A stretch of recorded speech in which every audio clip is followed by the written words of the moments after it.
Trish Wood is a respected investigative journalist. She both writes a Substack and produces a program called Trish Wood is Critical.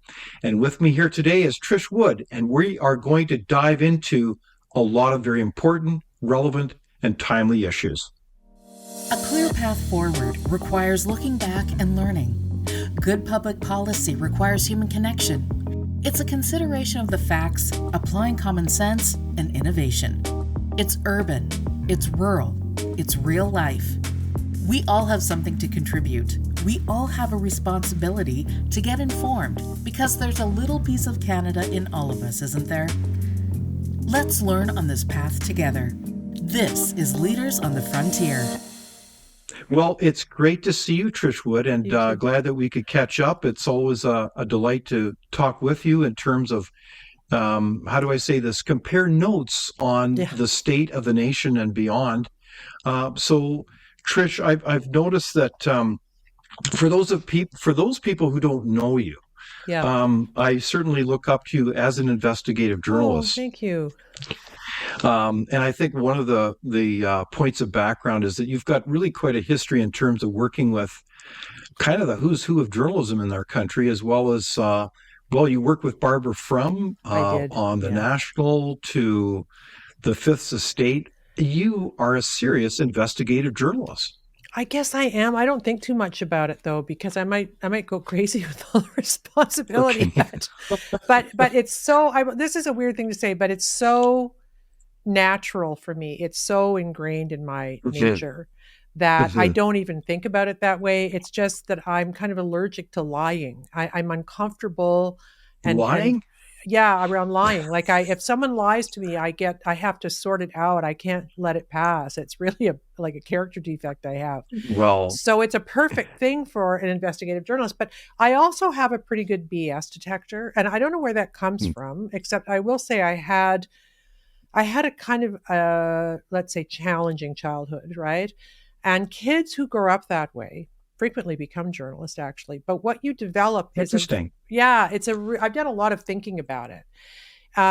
You develop a really kind of innate sense of honesty, danger, gaslighting. Like we're like little radar devices for those sort of things. And I think it's probably a coping device when we're children.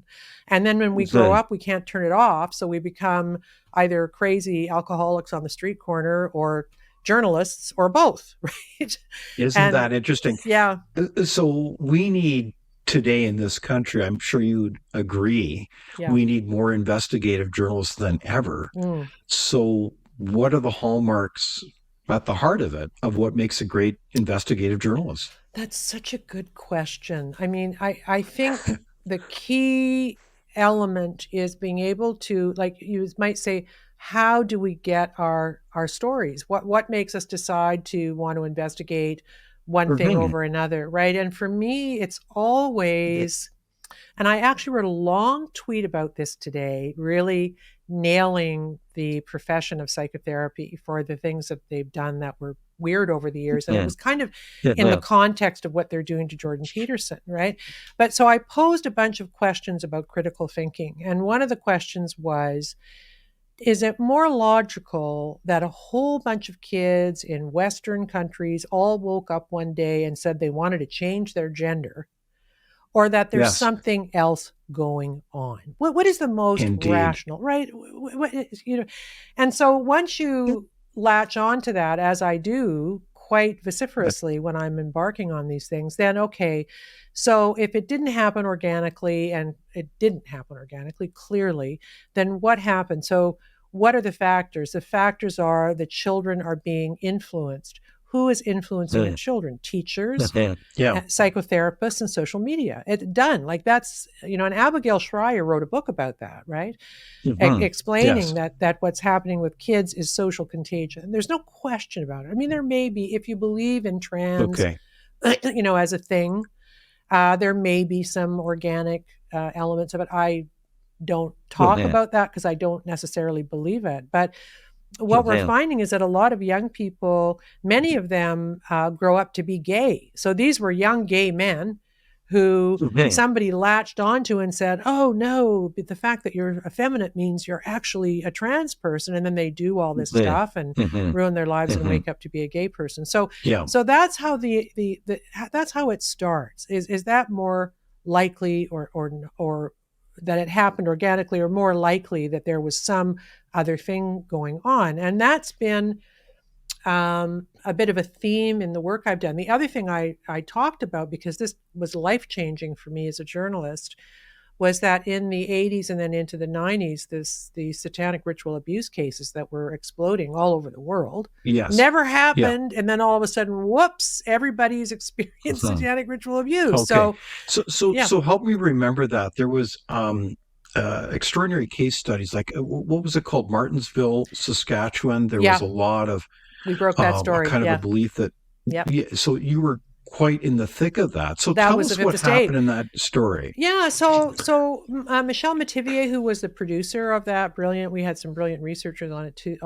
I was just kind Mhm. of lucky enough to front it, although I was heavily involved in the research too. And let me Yeah. just preface that by saying, see, this is where the CBC is a great thing. We had an executive producer of that show named Kelly Crichton. And like me and the other women there, we were all kind of card carrying feminists of varying degrees, old school Yeah. feminists of varying degrees, and questioning the recovered memories, which I'll get into in a minute, of sexual abuse, Yeah. or the stories of children who said that they were molested in a daycare. That was absolutely Mhm. verboten. You were a bad person. Children never lie about sexual abuse. Women never get it Right. wrong. It's all true, and you're a bad person. And I will tell you something. Judy Rebick, when this story ran, wrote an Mhm. And editorial about who is us. Judy Rebick again? She's a big, I can see her well. yeah, she's a big feminist writer for Mhm. probably the Globe and Mail, early 90s, Mhm. probably the Globe, saying we had to turn in our feminist membership cards because we'd done this story. So here's the story.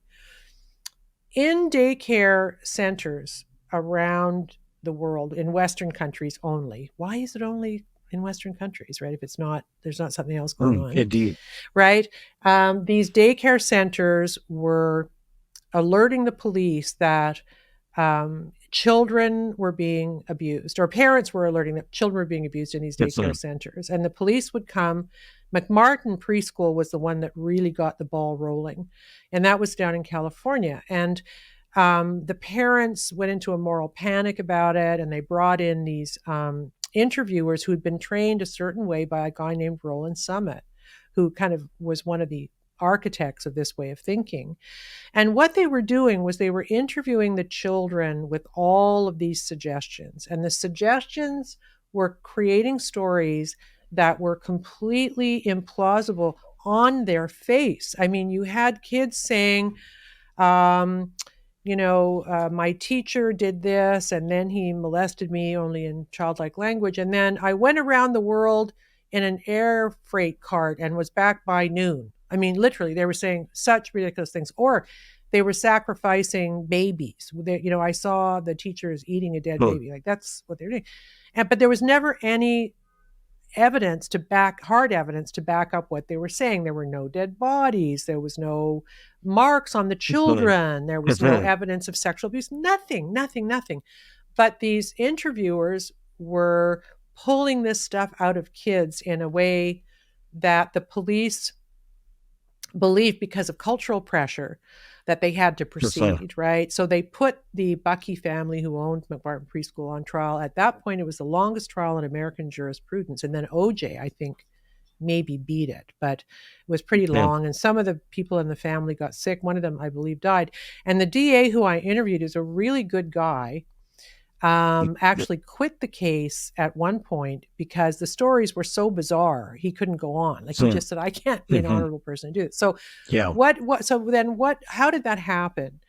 What happened is that there was a bit of a trend in these kind of outliers in psychotherapy who believed in it, and they started training people to find it. And the more they trained people to find it by interviewing children in this Yeah. really corrupt way, the more cases they found. So you could track where these interview trainers were going around the world to outbreaks of satanic ritual abuse all through England, Australia, Canada, America. Wherever they went, there'd be an outbreak. Wow. Right? I mean, it So was crazy. so you're saying that this kind of way, this methodology of training these quote investigators, Yeah, you could trace then in terms of their work totally. as kind of creating more and more quote incidences of satanic abuse of all things. Absolutely. And the key trainer in the Martin School was a woman named Kee McFarlane.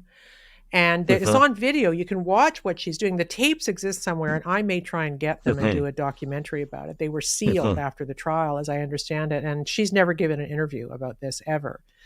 But yeah, that is what happened. And the setup was, and it's kind of like what's happening now with trans kids. If you spoke out against this, you were a terrible person. And there's a woman in California who I knew. Her name is Elizabeth Loftus, and she's like the world's foremost memory expert, right?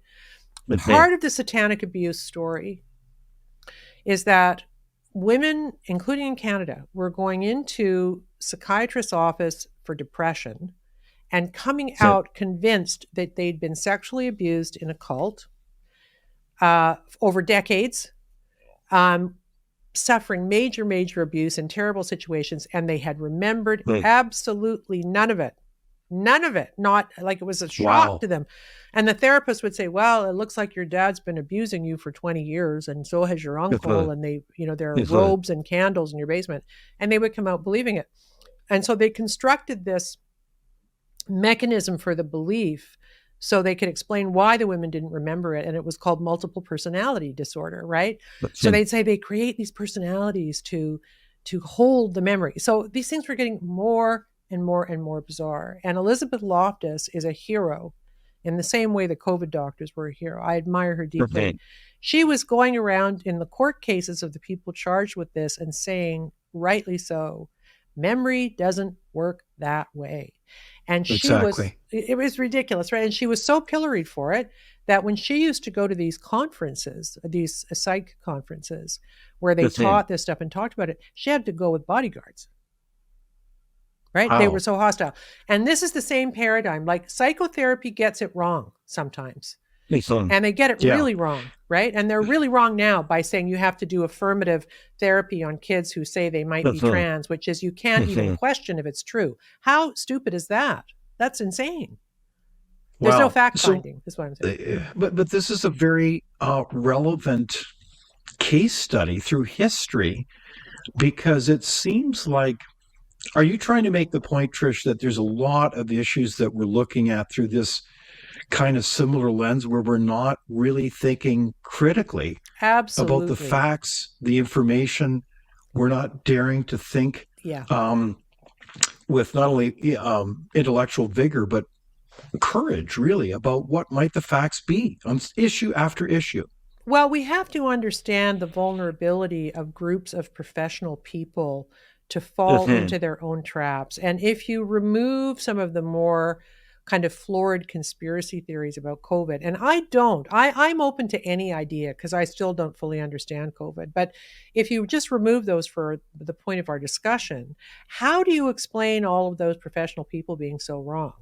Right? I believe there was an element of mass hysteria around it. And I'll tell you why, because one of the doctors who I admire is a guy named Joseph Freeman. He's I think he's an emerge doc in Louisiana, in all the hospitals for the poorest of the poor. He's a very dedicated and cool guy, plus a vaccine researcher.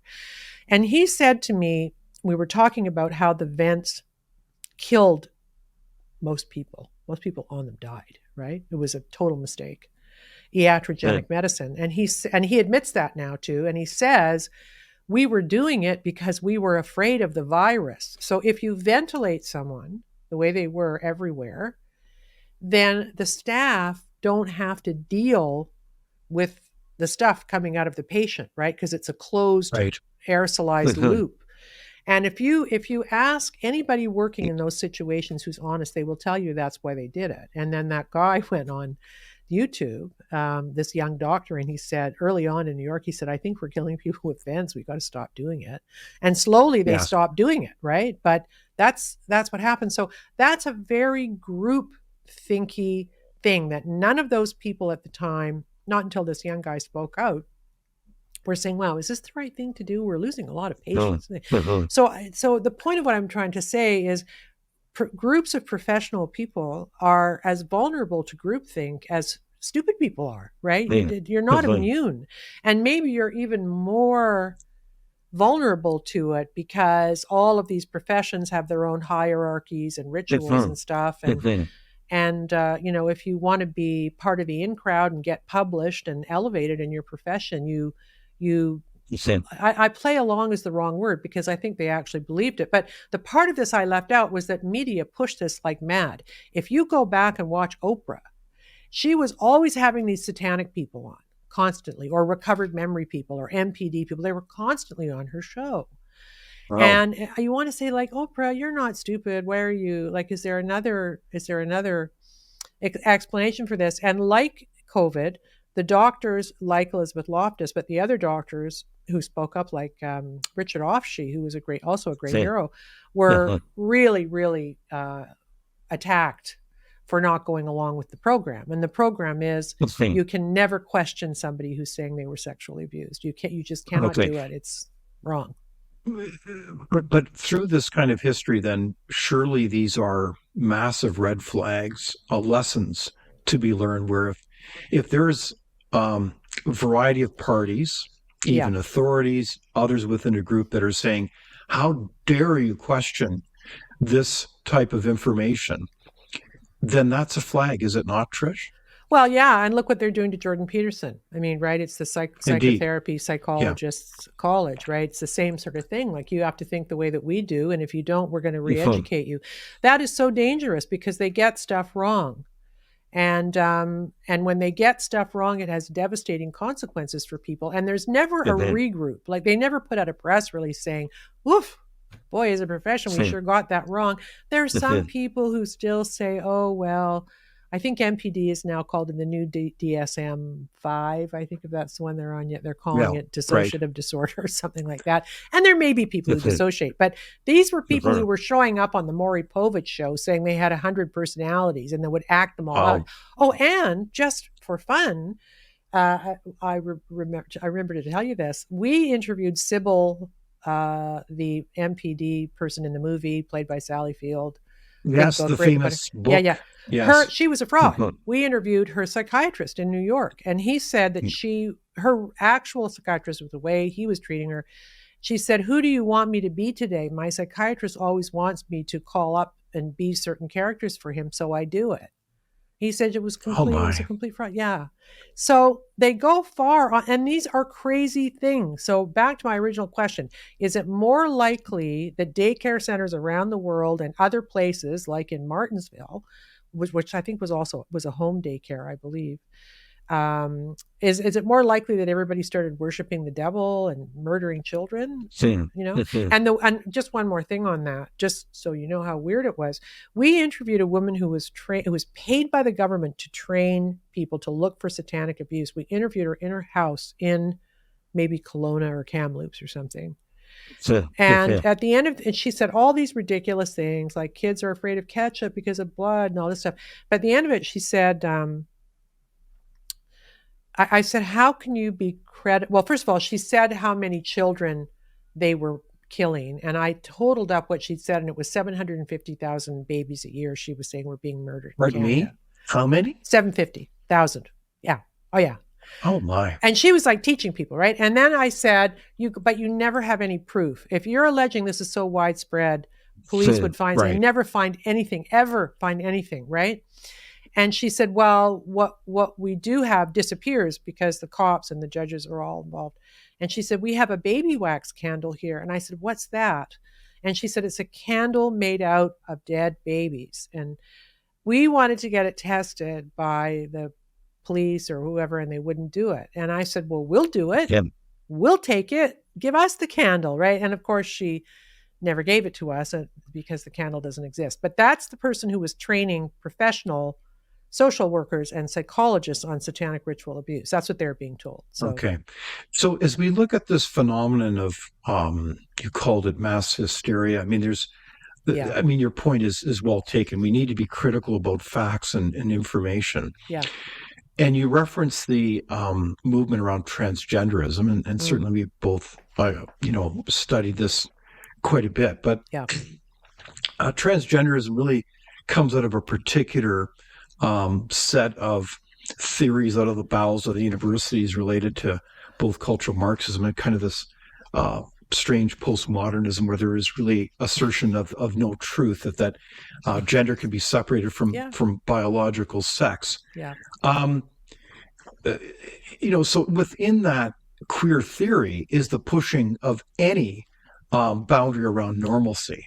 So truly, it is a different world. And I think this is maybe something that people underestimate, is within the minds of these theorists, they really do believe that the only truth is your own lived experience. Yeah. And the only, and that truly your gender is fluid and you can kind of be whatever you want to be. I mean, it's almost totally insane. So in this context, though, are you saying it's the same type of phenomenon that's developed in our society where the Alberta government tables legislation, which is really, I think, all about protecting, what are they called again? Oh, yeah, children, and empowering parents to be parents. Like, what is going on here, Trish? Yeah, well, it's craziness. I mean, what she did 10 years ago in tabling this legislation would not even be considered controversial at all. It's just normal, right? But yeah, and right. and the idea, I don't know who was the new Democrat person who came out and had the weepy press conference about we can't protect trans kids. Like, okay, wait, hold on a second.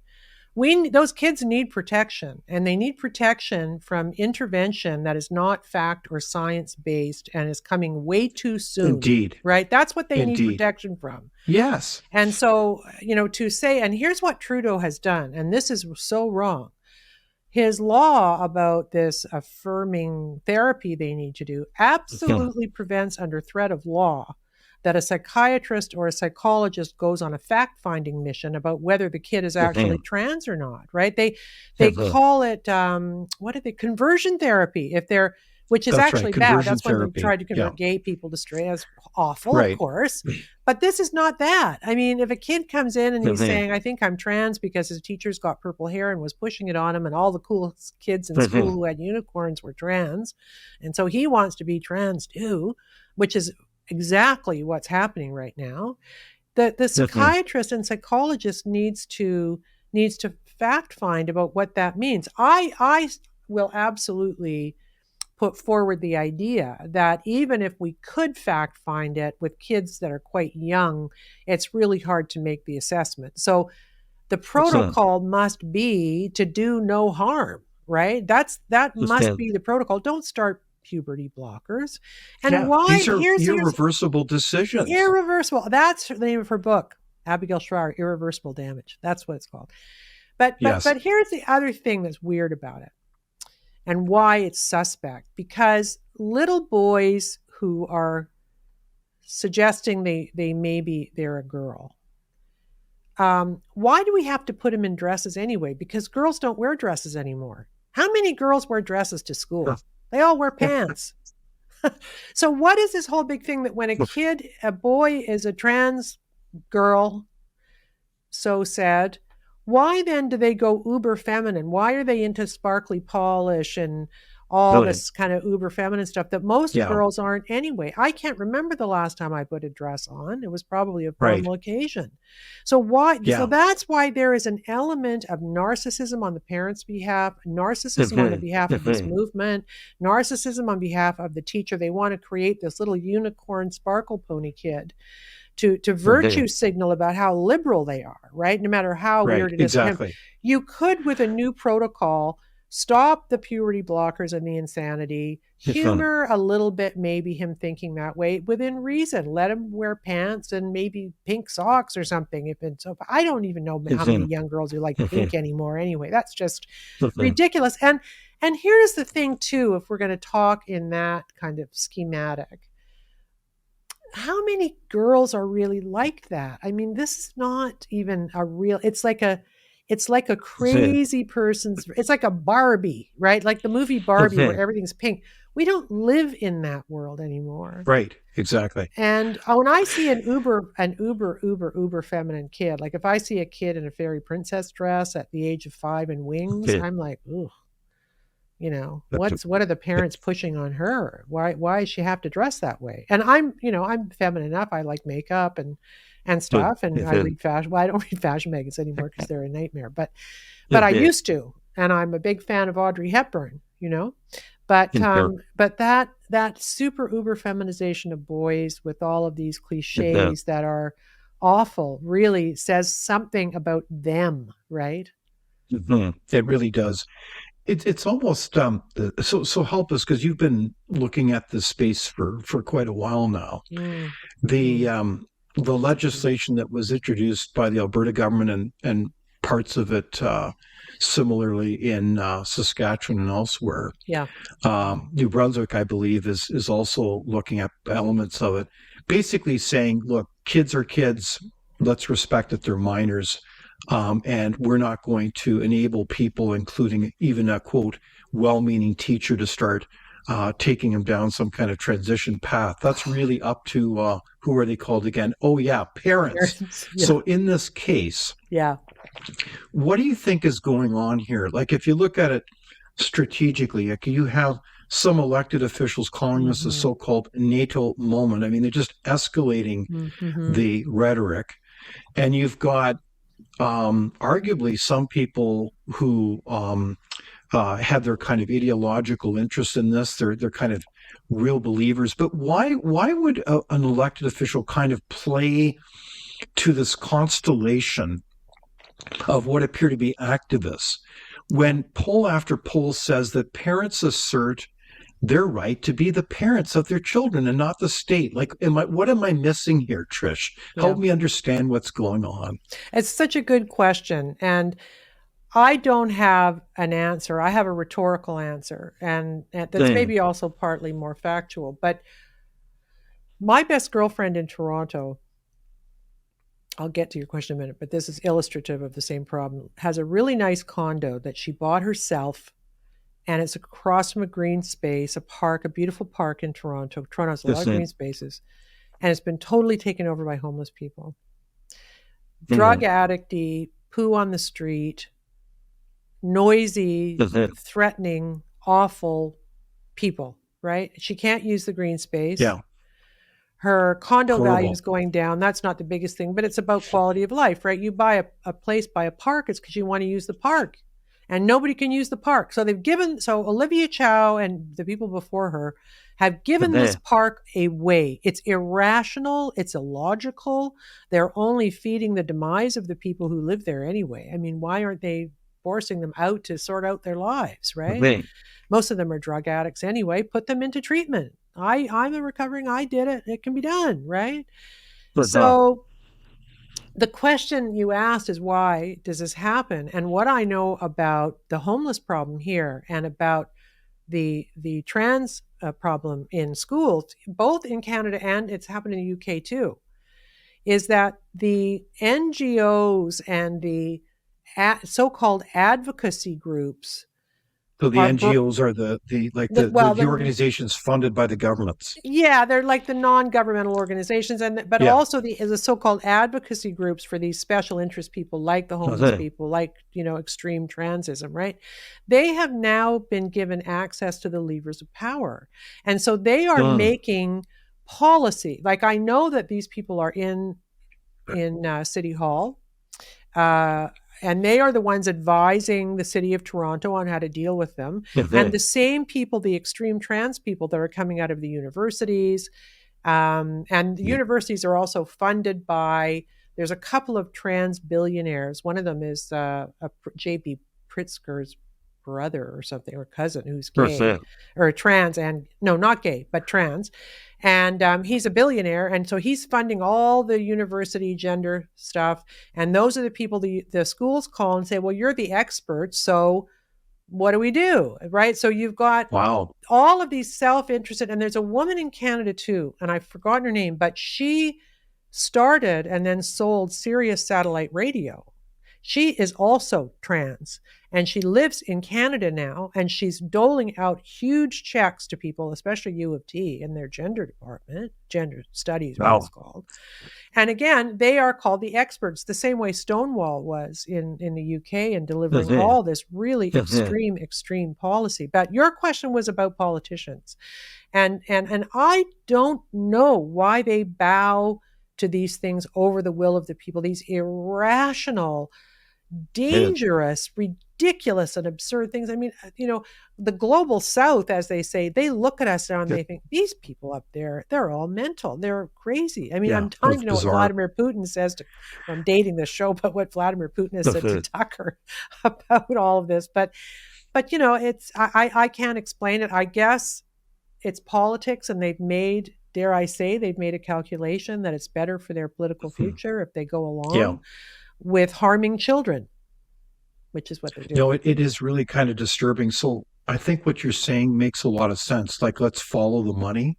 Yeah. Who are the groups? Where are they positioned within power? I mean, I know that on a number of these transgendered issues within school boards, they've enabled certain, quote, organizations to work with school boards as kind of like their in-house advisors to kind of help set curriculum. So they kind of embedded themselves, and people have probably knowingly, with good intentions, looked to them as somehow as authorities that are, about the health and welfare of these children. Yeah.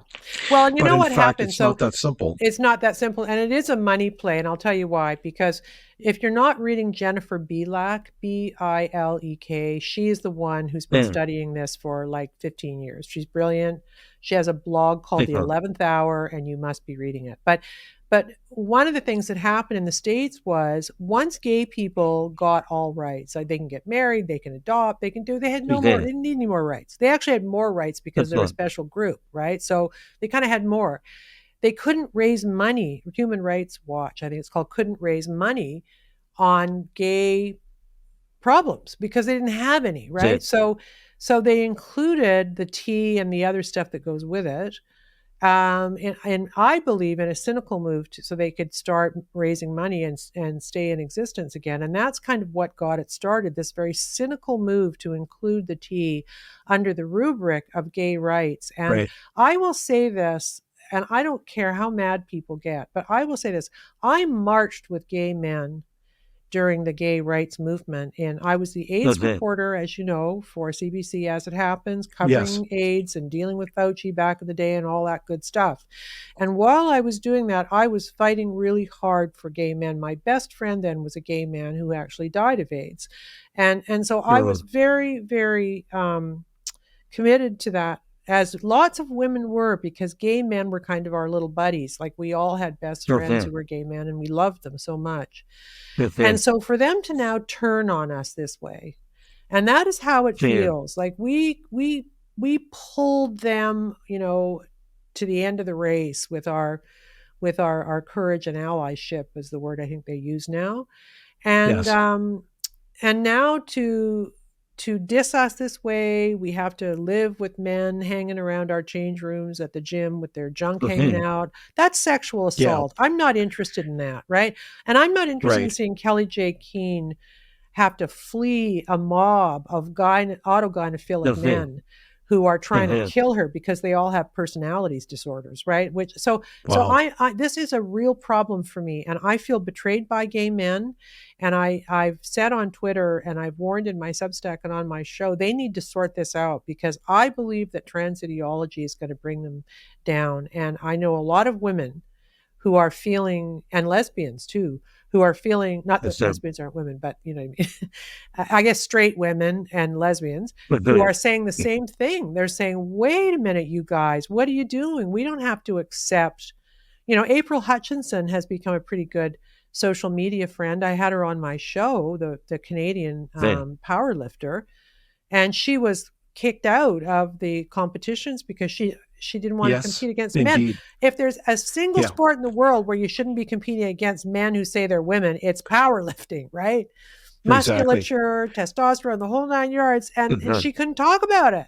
Like, what? It's crazy. It's really bizarre. So help me understand. So you're speaking at this, Trish, as someone who came out as more of a traditional feminist. I know within academic theory, we refer to you as a materialist feminist, someone who was deeply concerned about equal rights and Yeah. the prerogative of women to succeed materially and otherwise Yeah. as men.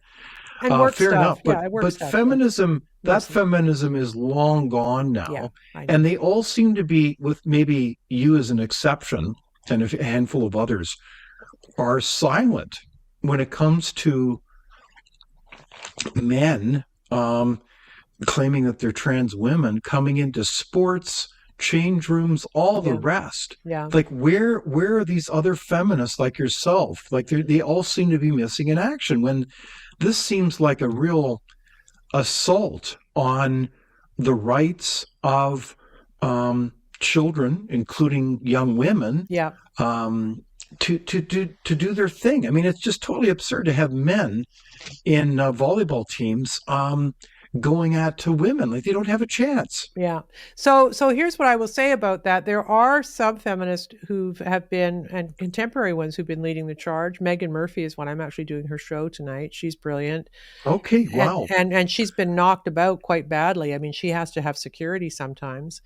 And also Julie Bindel in the UK has been absolutely Yes, yes. magnificent. Um, and there's Yeah. quite a few. Oh, Kate, I've forgotten her last name, but she used to be in Tucker. Tucker was great because here is Tucker Carlson inviting these feminist academics and lawyers onto his show to talk about trans issues. I really love that. So Yes, she Dansky, her name is I think Kara Dansky or something. She's a feminist okay. lawyer. So there's quite a few who have been, but what's interesting is they don't get platformed, right? So one of the people with the biggest platform is Billboard Chris, right? So he gets Yes. more platforming, and I hate to say it, but sadly, I think he does because he's a man. Like the women who have been fighting the charge are not listened to as much as I think they should be. Really? Yeah. Why do you think that is? I don't know. I think that's still true in lots of areas of the world. I don't think we've fixed all of those problems. And I think generally media doesn't like feminists. I think that's probably what's happening, so, but I Interesting. did a panel with Megan Murphy and Jonathan Kay and Bruce Party at Lighthouse. So, and she does quite a few things, but I think they are trying to lead the charge. I just don't think that people want to hear from them. They don't platform them as much as they should. Okay. So I did want to shift the topic a little bit. We've certainly had conversations. It feels like over the years, but around COVID-19 and the aftermath, we all celebrated a number of courageous people, including the truckers who came forward. We're coming kind of up on the anniversary of it this February. It's hard to believe, and the invocation of the Emergency Measures Act, and kind of a victory this past short while with the decision made by Judge Mosby saying that no, this was unlawful. The Emergency Measures Act, the invocation, was clearly against the law. What do you think about that? Wasn't that quite a victory? Well, I thought it was a huge victory, and I was running around the house singing "Happy Days Are Here Again." I was so happy. Indeed. And also a little bit worried for Justice Mosley because I think he lives in Ottawa, so he's not going to be a very popular guy there right now. That is not a town that likes the truckers, right? So here he is doing what judges should do, without fear or favor, deciding a case on the evidence where culture doesn't matter and media doesn't matter. He's just looking at it and saying, nope, this was wrong. And he's doing what judges are supposed to do. I mean, it was almost quaint in the old-fashionedness of the purity of his argument. I loved it, right? And here's a little tidbit. I was on the phone with Tamara Leach, just coincidentally when it happened. And so we're chatting. Yeah. And she goes, oh my God. And I said, when her phone's kind of binging, and she says, they've made a judgment and the Emergencies Act was illegal. And she says, I gotta go. And I said, yeah. I assume she went to call her lawyer to see if there would be any impact on her case, right? But I thought I was just so happy about that. And it did restore my faith in the judiciary, obviously, because we're Indeed. suffering through some lawfare in this country. And we don't want to go where they're going in the States now, where if they don't, the governing party doesn't want the opposition to win, they just try and throw them in jail. Mhm. Right? Mhm. Not good. Exactly. Yeah. Yeah. No, I was so impressed by the decision as well. I encourage people to read it. It's about Yeah. 190 pages. And I think people would find it a revelation because I think, to the credit of the judge, he peels the onion. He gets into the detail, the nuances of the facts, Yeah. and what was really going on, and calls it out. And I think in favor of freedom, calls it unconstitutional, and really says that on no basis does it meet the tests of the act itself, which is pretty good legislation. But this was clearly the government grossly overstepping its bounds. So, are you hopeful, as Krista Freeland, I think, weighed in a mere 30 minutes after the decision? So she clearly hadn't read the decision, unless I'm missing something. They said, yeah, they're going to appeal it. So what does that tell you then about this federal government? They're the worst. I mean, she looked very freaked out too in that thing. I couldn't believe how, I mean, she always looks like she's having a nervous breakdown. But that day I thought, my first thought was about Trudeau, you scoundrel that you're pushing her out on this. Wow, where are you? And then, you know, she clearly she hadn't read it and she was just saying what she had to say. But they look weak. They look corrupt. They look beaten. You know, I mean, what did Trudeau say today about, or was it yesterday, about how Poilievre was bad because he wanted to make Canada great again? Did you hear that? It was like the best thing ever. Like he just. Sorry, could you repeat that, Trish? He was, I didn't quite catch that. As I understand it, he said in the House that Pierre Poilievre was bad because he wanted to make Canada great again. Right? Like that's a bad thing. What he was doing was alluding to MAGA. They're always trying to say, oh, it's MAGA, it's MAGA. Of course. Make America great again. Yeah. But so he said it, he said that, and it just made him look, you know, more absurd than he usually does. And that's something. Yeah, people were laughing about it. To me, it's just, this decision is a stunning moment. Yeah. And I'm so grateful for it because me too. It means a lot, obviously, to the future and welfare of our democracy, the rights and freedoms of Canadians. And I think there was some grievous decisions, great impacts. I mean, the stunning example, the freezing of bank accounts without any summons or you know, you can't just do that out of the blue. This is a first in the world where you don't have that kind of, you know, a legal process. And so I think, you know, Canada's reputation as a free and democratic society in the world really went down numerous notches, and it was really an embarrassing, dark moment. Yeah, everybody talked about it. And I, you know, I should do some research on this. I don't know if this opens up a field where people whose accounts were frozen could sue either the banks or the government. I don't know. I mean, do the banks have to just do what they're told? I don't know if that's true. And maybe I think that it's a good question. I know that in conversation, and she's very careful about offering an opinion. Obviously, this is all subject to counsel. But I was speaking with Joanna Barron, the executive director of one of the key platents, namely the Constitution Foundation, the Canadian Constitution Foundation, which was leading the charge. But it does open up a crack for some remedies. But it would be probably a tough one to make. But I'm sure some lawyer is going to be all over this, and they need to act now because, yes, or at least maybe this is the key point. Every citizen who is impacted by this, or not even directly impacted, needs to have a heart-to-heart with their banker, their credit union, whoever they work with, and say, is this ever going to happen again? Because if it is, I'm taking my business elsewhere. And for those people that were impacted, they should be walking down the street, because people need to know that there is going to be accountability and consequences to these kinds of outrageous actions. Yeah, I agree. I completely agree. I completely agree. It was a devastating blow. And I was getting calls from people from across the country who were saying, am I going to lose my house? Are they going to take my car? I mean, I've never seen shame, double shame on all of them. Yeah. Awful.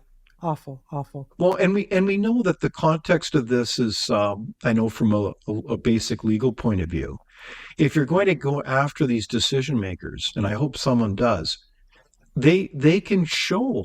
I would think there'd be the the receipts to show intent. Yeah. This did not just come out of the blue. We don't still to this day we don't have a shred of evidence showing the health mandate as to why they introduced these mandates against these truckers who spend most of their time in the cabs. Yeah. The way they were demonizing these peaceful protesters even before they got into Ottawa. The fact is they never met with the leaders of the group, which they wanted all along. Yeah. Like I was a former elected official. Of course, I'd always sit down with people who had a concern. That's what you do. That's leadership. But they didn't do that. No. And Tamara told me, I think I might have said this on our last talk, but Tamara told me, and I believe Chris did too, they would have gone home. If they'd come out and had a meeting with them and given them a ray of hope, they would have gone home. They were cold and tired. Interesting. And, it would have ended. But he can't. And even if he just sent an emissary, like this is the thing that bugs me about the discussion of the Emergencies Act. Everybody discusses it like, well, it was either the Emergencies Act or nothing. And nobody in the legacy media is saying, well, why didn't he's the leader? He's the leader of these Canadians too. They have a right to be heard. Why didn't he just walk out the front door down to Wellington Street over their headquarters were down there and have a coffee with them? Right? Instead he had to be, a big shot and do the EA. Exactly. And so within the Emergencies Act, one of the tests was that it should only be used on a last resort. Yeah. A last resort includes, what is it again? Oh, yeah, talking with each other, having a cup of tea and having a civil conversation. That's how civilized countries, let alone Canada, should be operating. Point. Yeah. I mean, they even talked to the IRA, right? While Bobby Sands was dying of a hunger strike. Yes. Wow. They had emissaries going back and forth, and he was bombing people. So, right? Exactly. Yeah, and it was Margaret Thatcher. So I mean, wow. Yeah. But we can't have that. We don't have that. So Trish, out of that kind of victory, I hope you share my hope that out of this we can learn and renew perhaps green shoots of democracy and freedom in our country. I think it's a hopeful sign. Yeah. Where do you see signs of hope in our country? I mean, you talk about a range of issues right across our country, and you certainly look at the world scene as well. Are you seeing signs of hope that people are realizing that the issue in many respects around these movements is about the people finding a voice, finding empowerment rather than disempowerment, and that the people are finding their voice to speak up in a democracy that has really been undermined by so many elites in power? Do you see signs of hope?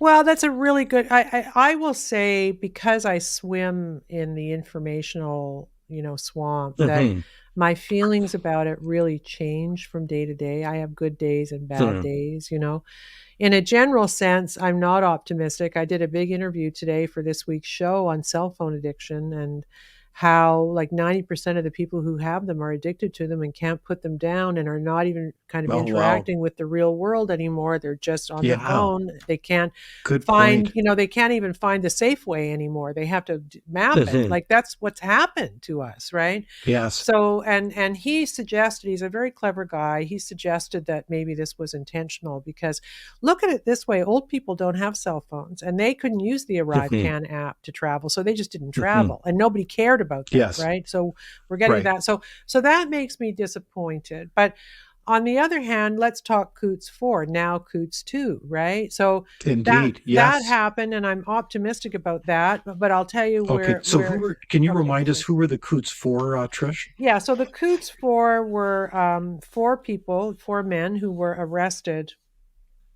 2 of them were arrested on the day of the Emergencies Act, as I understand it, and another 2 came after that, and on the following day.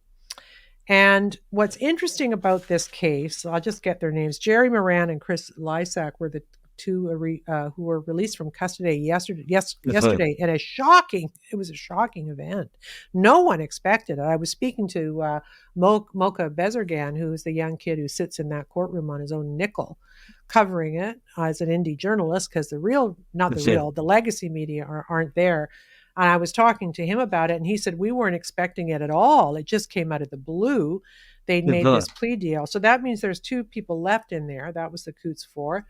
They were arrested around the Coutts blockade. And even... And I should just note, Trish, please. This is after 723 days in confinement. I'm sorry. And no bail. That is the key point. I'm sorry. You got it. Yes. Almost 2 years, right? Almost unbelievable. Over 2 years. Yeah. Ridiculous. Unbelievable. And not in this country, right? And so the way the plea deal happened was there's some other things, but the main charge was conspiracy to murder RCMP officers. That is like as bad as it gets. Yeah. So all of a sudden, those charges disappear, right? Those big charges are now gone. The lads, Jerry and Chris, pleaded to these pretty minor gun charges and got time served. So they're out. But my question is, and I will implore you and your watchers and listeners to seek out a piece by a guy named Ray McGinnis, who is a writer I admire very deeply. And he's a senior fellow at the Frontier Center for Public Policy. Right. I knew that. Have you read his piece? It's magnificent. You should read it. So what he says in the piece, this great guy, Ray McGinnis, your guy, is that it looks like there was no evidence even at the beginning. Because so what happens, right? They charge them. You don't charge people unless you think based on the charge, you've got some kind of a reasonable chance at convicting them on that. So if they didn't have that, did they make up the charge and then lay it and then hold them and desperately scramble, and was charging them in any way connected to the Emergencies Act? Were there calls between Lametti or other people in the Trudeau government and what was happening out there? I want to know if those charges were laid in order to justify our Prime Minister invoking the Emergencies Act over people in Ottawa because the blockade was gone anyway, right? So they used that to go after people in Ottawa who were also completely innocent, not a whiff, not a weapon, not a nothing. Yeah. So why did it happen? What odd timing that they just arrested these people with a table of guns and a whole big thing, and right at the same time. So I just, as I told you just before we rolled, normally I would have called Clay Ruby and said, okay, Clay, what does this mean in a criminal trial when the Crown withdraws a charge, a serious charge? Don't they have to make a comment about that if the accused has been, in a sense, de facto punished by being in jail for 2 years? They didn't hold them in jail for 2 years over a gun charge. They held them in jail for 2 years. Well, they shouldn't have anyway, but they did, I assume, on the basis that they were a danger to the public, or they were going to flee because they were part of a group who wanted to kill cops. So that's gone, right? So my question is, was there communication in order to make it look bad so they could do the EA? And indeed. And then I think somebody has to ask, and I don't know if the Crown can be compelled to answer, what changed in the case? Did they never have it and they couldn't find it? Or did they have it and then something receded or something? I don't know. But they need to explain themselves. You cannot put innocent people, they were innocent of that charge. And let's never forget that. And let's say that they were innocent. They were innocent people. You cannot put them in jail for 2 years, one of them in solitary confinement for a period of time, and then say, oops, we can't prosecute that. We have no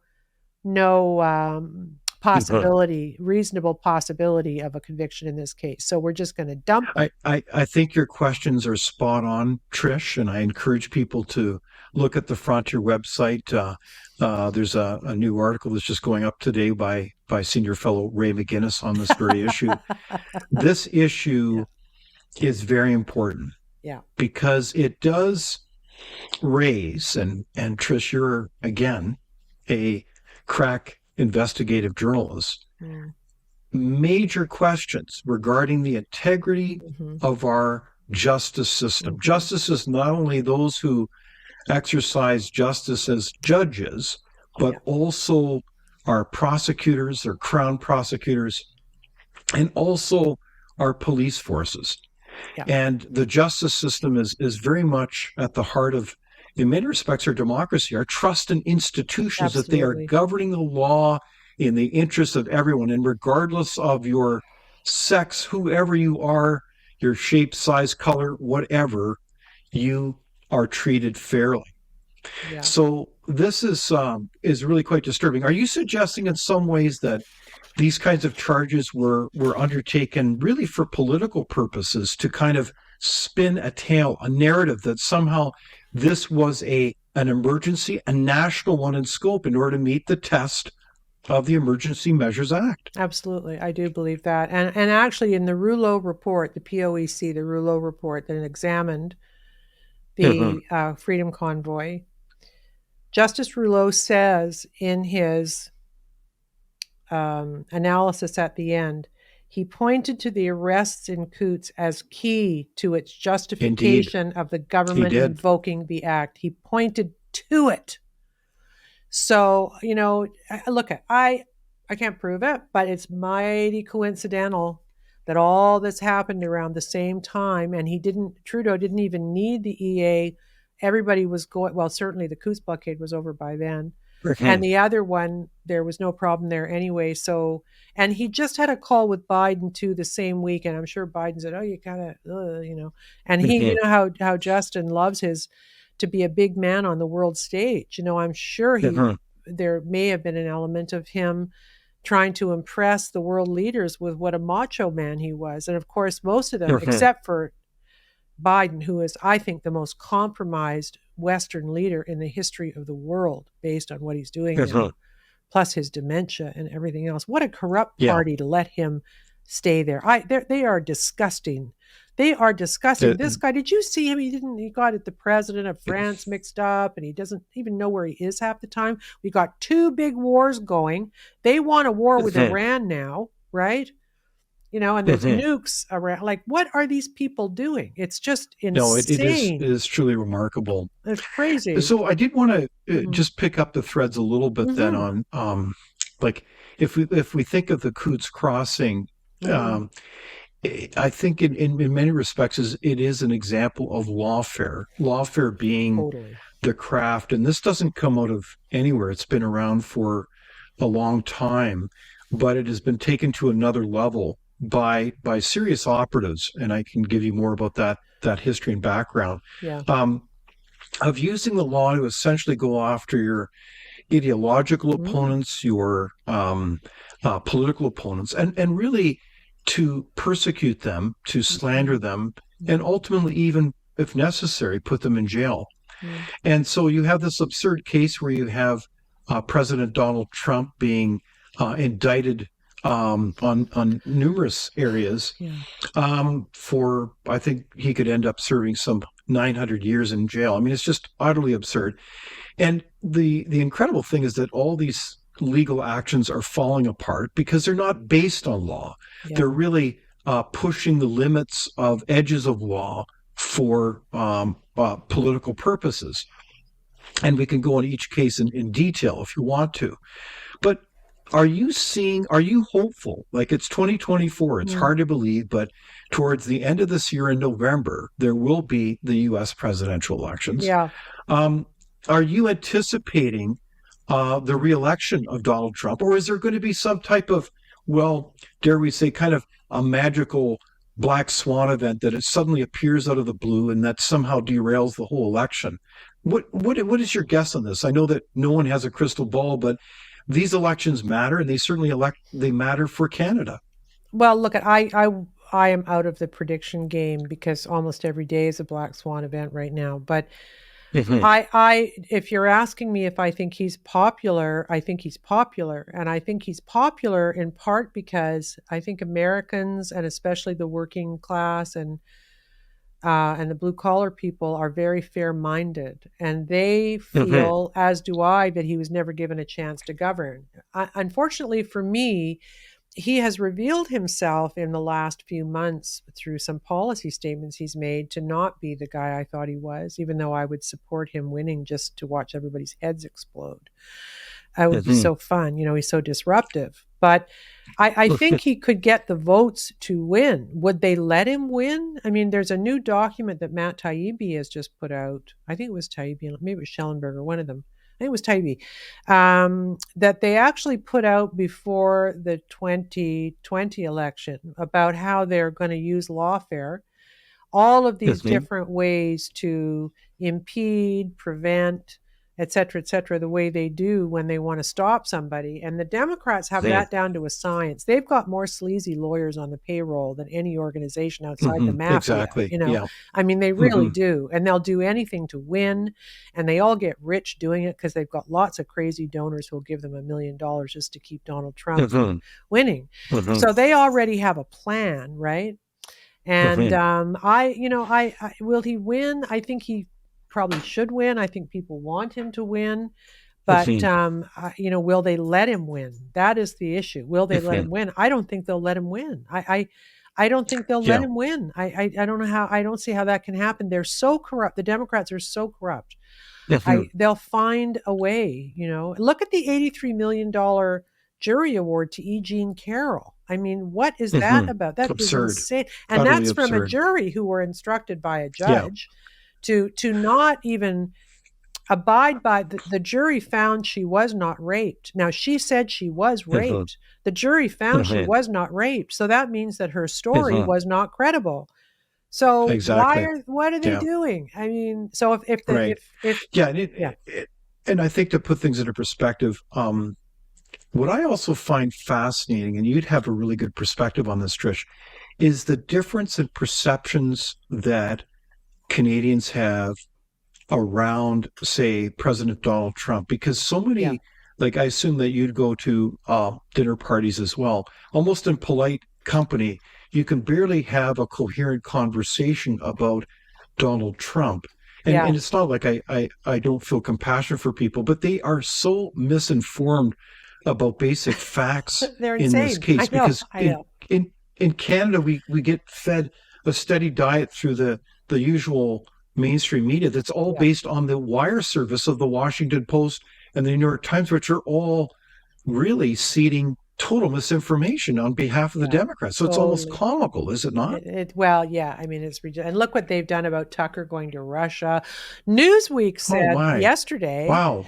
that somebody in the EU is thinking of putting a travel ban on Tucker because he's violated some subsection of some dumb thing. I mean, I said on my show yesterday, I'm going to go on a hunger strike if they seriously, like if they try to impede Tucker's journalism.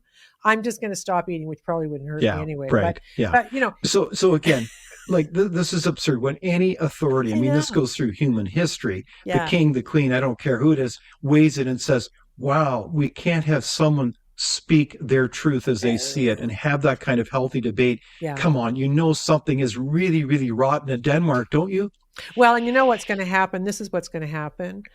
Putin is going to tell the truth about why he went into Ukraine. And the truth is, and God. everybody knows this, that he did it because he was promised when not he was, but the Soviet Union was promised when it broke up during Glasnost that there would never be weapons on the NATO country borders with Russia, right? That was the deal Mhm. they made. Mhm. And so Right. here Yep. now is Kamala Harris running her mouth. Oh, we're going to let Ukraine into NATO. Like that. I mean, there were other reasons too. He wanted to protect the Russian-speaking regions and all Mhm. that. And look, I don't defend him going in, but there are a Mhm. lot of smart people like John Mearsheimer, who I deeply admire, saying that this was kind of Mhm. Russia's Cuban Missile Crisis, and they had to get Indeed. the Yes. weapons off the Right. border. So that's what he did, and that's Mhm. what Putin's going to say.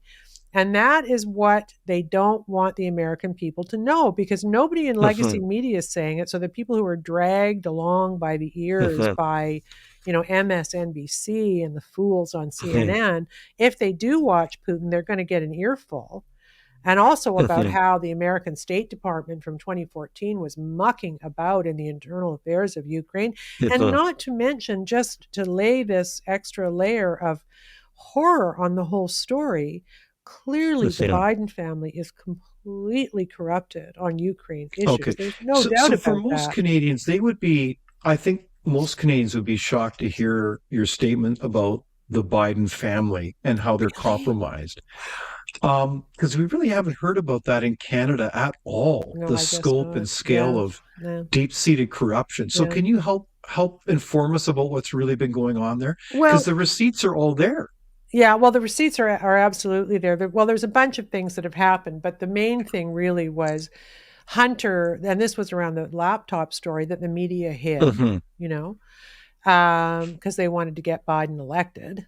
Um, Mhm. was the fact that Hunter had worked for Burisma, which is a Ukraine energy company. He had no history in it at all. They were paying him. The Mhm. number fluctuates between $50,000 and $80,000 a month, some preposterous amount of money. And of course, they Mhm. weren't doing that because he's so smart. They were doing it because his father was the vice president. There's no question Mhm. about that, right? Mhm. They're And buying access. totally buying access, and Joe Biden was Mhm. selling access, and we also had lots of quite good evidence from this guy who was Biden's business partner in a Mhm. Chinese deal, which kind of laid out how it worked, right? That Mhm. Biden would sort of he was called the big guy, and they would, shoot him Mhm. 10% of the deal or whatever. Exactly. And it was all about Hmm. introductions and smoothing the way and all that sort of stuff. Mhm. So there's no doubt. And then there was the story in the Ukraine too about the prosecutor. Now a prosecutor was investigating Burisma, a Ukrainian prosecutor, and there are two stories about this. And one of them is that, and Joe Biden tells the story about getting the prosecutor fired. He tells that, he admits it. And Mhm. there's two stories, and one of them is that the prosecutor was prosecuting Burisma, and the other story is that it was somebody else that he was talking about, right? But at this point, I just the money going into Ukraine, nobody's accounting for it. Zelensky's Mhm. buying villas all over the world. I mean, really, Mhm. like it's Yeah. just so out of control. So Mhm. the Biden family is a family built on graft, and we certainly have had a lot of evidence Mhm. about that now. And Indeed. that if you're hearing that And noise, don't freak out. It's my dog, and okay, she's scratching no her problem. her name is Chili, and she's a rescue, and she's scratching her collar. So sorry about that. Oh, nice. No Yeah, problem. that's good.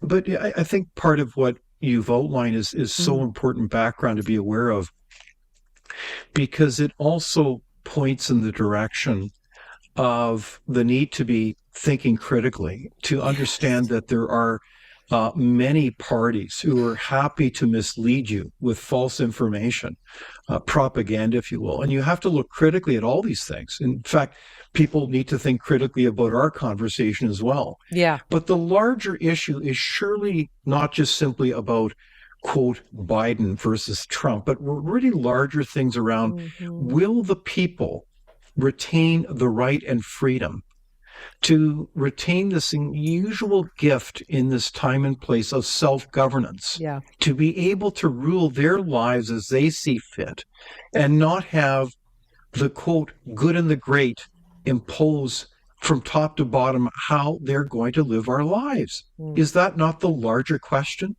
Totally the larger question, and none of that is possible if we don't have a credible working news media, and we don't. That's the problem. We saw big layoffs today at Bell. Other companies are all complaining about Oh, how is that their right? news revenues are dropping. Oh yeah. And Yeah. and their business model is to lie to the public and do everything in their power to Mhm. support the status quo and What? the Wait a elites. sec. You say their business model is to lie to the public. What do you mean by that? Surely that can't be the case. Well, I don't think it's stated that way, but that's what they're doing. I Yeah. mean, my goodness, there were people at the Hmm. CBC who were wearing Team Pfizer T-shirts during COVID because Yeah. they weren't. Right. But No, like, exactly. well, Yeah. how like there is a narrative, and the legacy media's Mhm. role in its own mind now is Mhm. is to enforce that narrative. That's what they do. And Yeah. To within be that, activists rather than journalists, right? well, it's interesting. It's two things, because you have one bunch of journalists who thinks their role is to be social justice activists. That's 1,000% true. And they went through uni and they studied exactly what you said, which is postmodernism where there's no truth. Sort of an issue when you're Yeah. covering news. You think there's no actual truth, Yes. right? Like Right. that's kind of bad. But Yes. the other part of it is that they I think more that the organism itself has a fealty only to the elites in power. And we saw this during truckers. It was highlighted for us Yeah. in very, very profound relief, Mhm. because the media actually hated the truckers. They ran lie after lie after lie. Yeah. The Wow. arson story, that they were being funded by MAGA terrorists. I mean, Mhm. all of it was garbage. Well, they were even raising up Nazi flags, Trish. Did you not see Yeah, that? yeah, I know, right? That one guy at the Chateau Laurier who showed up for a picture and then left. Who could that be? I don't know. Interesting. Interesting. Who could that be? Who could that be? And then they also had on CBC, they had one of their hosts saying it was a Russian op. The thing. Oh, and, yes. Right. And so like that turned out not to be true. And Mhm. where are these people being fired? Like, are they firing Yeah. the journalists who Wow. got all Are that they stuff wrong? apologizing? Yeah. Trish, have you ever heard an apology from any of these No. parties saying, gosh, we really made a mistake. We're sorry. We goofed. Yeah, I know. And that is the basis of all spiritual growth. They teach us in recovery that the best thing a human being can do is admit a mistake and make amends, right?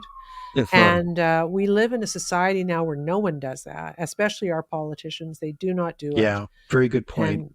And there's no accountability anyway, because nobody's going after them except a few people at Rebel News who jump interviews on them once in a while. I did want to say one more thing about the Coots guys, and this is in Ray's article, and it's absolutely key takeaway for your people. And it's this, that the new lawyer for Lysac, a guy named Daniel Song, brought a Section 8 charter to examine the Crown's case, right? So I guess it's like an open the kimono. We want you to open the kimono. Yeah. And then what happens? Out of the blue, they drop it. So it was a full frontal legal attack. And that probably made a big impact. They didn't want to show what they had, because I guess they had not very much. But that Section 8 was very, very clever. I'm going to try to get this lawyer on the show, because that was a really smart move. And he might be retained by one of the chaps who's been left behind. And I think he's a good lawyer who knows what he's doing. I cheer for this guy. That was very smart. The Crown did not want the case to see the light of day. They settled it instead. Well, it certainly is a remarkable set of decisions that are happening, and certainly developments, including the Coots 4. Yeah. And in that context, it's really something that we can also celebrate the thousands and thousands of Canadians as citizens who rose up in their different ways to dare to think critically, to speak up, and to make their voice known. So they should all be commended. I love them. I do. Something, David, I heard from them for years. I had people, and Tamara the same.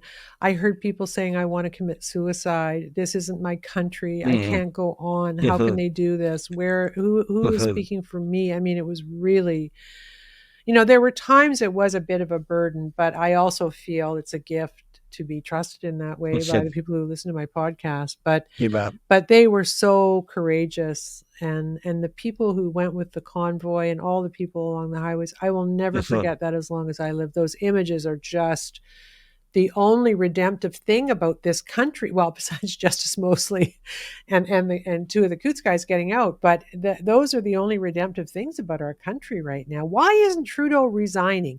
How much longer is this going to go on? And why isn't Jagmeet Singh doing something about it? I mean, it's just, we don't, and apparently, like, there was a new polling today. Nobody wants this guy. He would lose in my neighborhood, which is Richie Rich, Midtown Toronto, Rosedale and stuff. Indeed, right? yes. And when you've lost those people, and that's Rosedale, they elected Chrystia Freeland, right? So they're really in the tank for this party. But if they're on the way out, then in Rosedale, they are on the way out. And that the honorable thing to do is for him to step down. I know he wants to keep the motorcades going, but he's got to just relinquish that and take a job at the Davos or wherever he's going to go, some globalist place. Right? Wow. Well, we shall see. And I want to thank you, Trish Wood, for joining us, not only for this conversation, but for all that you do to think critically, to be able to prepare both your Substack and your podcast. And we thank you for your leadership and your courage as well.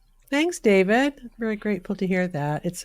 I work alone mostly, so it's really nice to hear those things. Thank you for watching Leaders on the Frontier. We're a nonpartisan think tank. We explore ideas, policy, and practical solutions that can make a difference in the lives of Canadians. We do not accept any government funding. We work for you. Thank you for supporting Frontier. Visit fcpp.org to give. While you're there, be sure to check out our latest articles and research. Without open discussion and debate, you're not thinking, nor are you free. Comment below. We'd love for you to join the conversation.